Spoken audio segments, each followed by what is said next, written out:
சமையல் பார்த்துடலாமா? வாங்கோ. சாதம்,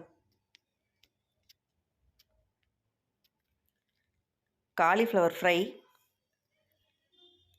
எண்ணெயில் பொரிக்காமல் கொஞ்சமாக எண்ணெய் வச்சு ஃப்ரை பண்ணியிருக்கேன்.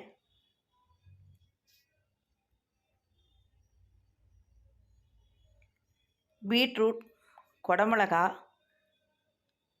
காலிஃப்ளவர் கொஞ்சம் மீதி இருந்தது, அதையும் இதில் போட்டு தேங்காய் போட்டு பண்ணியிருக்கேன். டேஸ்ட்டு ரொம்ப சூப்பராக இருக்குது.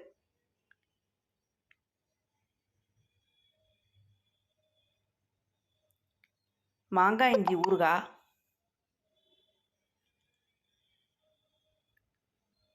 பருப்பு ரசம்,